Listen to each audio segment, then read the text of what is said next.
যে করি এই অল্প বয়সে স্বামীটা গেছে মারা, একা একা কি থাকা যায়?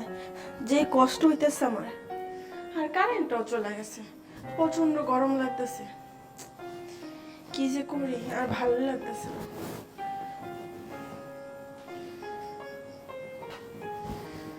স্বামী ছাড়া কি থাকা যায়? আনিকা, হ্যাঁ, বাবু কেমন আছিস?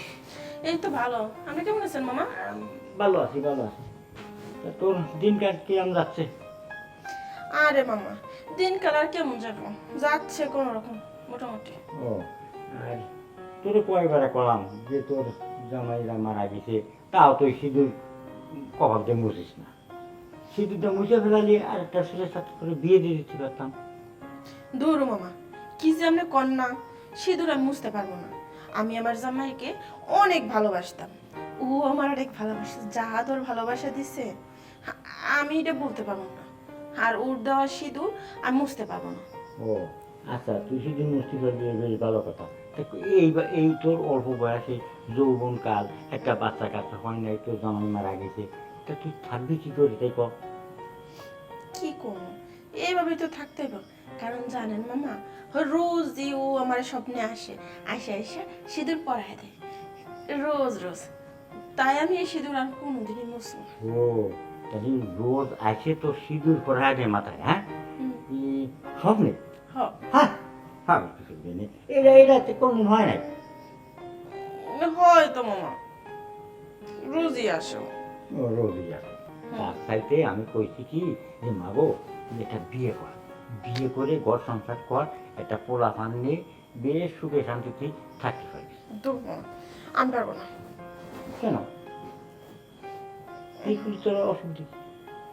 না, আমি বিয়ে করতে পারবো না। আমার হাজবেন্ড রেখে আমি বিয়ে করবো কেন? ও, ওর ভালোবাসা নিয়ে আমি থাকবো। ও তাহলে বুঝছি আমি, মানে তোর মনে হয় কেউ মনে হয় ভালোবাসার লোকটা কাছে নাই। দূর মামা, কি যে কোন নাম নেই, আমার লোক থাকবো কেতে?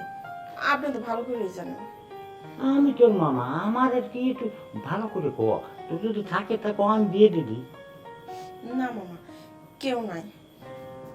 কেউ নাই? উহুম। এই,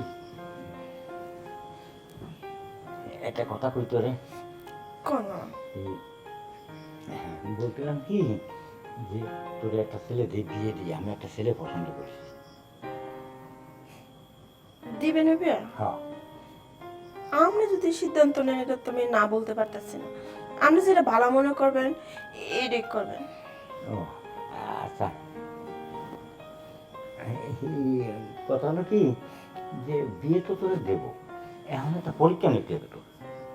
পরীক্ষা? হ্যাঁ কি পরীক্ষা মামা? হ্যাঁ, পরীক্ষা মানে একটু জামাই তো অনেক জিনিসে মারা গেছে, হুম। এখন মানে ওই যে ঠিক আছে কিনা, জং পড়েছে কিনা, জং ধরেছে কিনা, ওই জংটা সারানো নয়। ও, তাহলে আর কি কমো, দেখেন আপনি যেমনি ভালো হয় এমনি করেন। আচ্ছা, তুই বুদ্ধিমতী মেয়ে, তো তোরে আমি কত ভালোবাসি, তোরে কত আদর সোয়াদ দিই, তুই আমার একটা মাত্র ভাগ্নি, হ্যাঁ, তো তোর সাথে আমি কি কোনো সুস্থান প্রাপ্তি করতে পারি? না। এই কথাটা কি যে একটু পরীক্ষা নিতে হবে, যে তোমার ওইটা ঠিক আছে কিনা, ওইটা দেখে তারপর আমি দিয়ে দেবো। ঠিক আছে মামা, দেন। একা একা আর থাকতে ভালো লাগতেছে না, খুবই কষ্ট হইতেছে। হ্যাঁ হ্যাঁ, তাহলে পরীক্ষাটা হয়ে যাক। ঠিক আছে। তাহলে পরীক্ষাটা দিবে যে ছোঁয়া লাগবে। ও শুয়ে? হ্যাঁ হ্যাঁ, ঠিক আছে। এই বালিশটা ধরো। আমি একটু ওই পাশে যাই, ওই পাশে যাই, ওই পাশে আমি পরীক্ষাটি দিয়ে দেখি এই তুমি কিরম পারো, এই পরীক্ষা তোমার ঠিক আছে কিনা।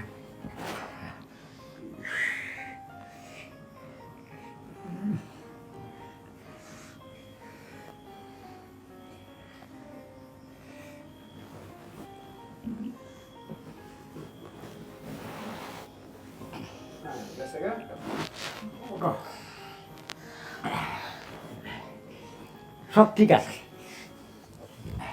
মামা, আরেকটা কথা, আপনি একটু বয়স হলে কি হইব, আপনি কিন্তু সেই মজা দিতে পারেন। তাহলে তো পরীক্ষা তুমি পাস করেছো। হ মামা, আমার স্বামীও মনে হয় না এত মজা দিতে পারছে। খুব শুনে খুব খুশি হলাম। এখন তাহলে ওই ছেলেটারে আমি পটায় পটায় তোমার এনে বিয়ে দিয়ে দেবো। ঠিক আছে মামা। হ্যাঁ, তাহলে তুমি থাকো, আমি আসি।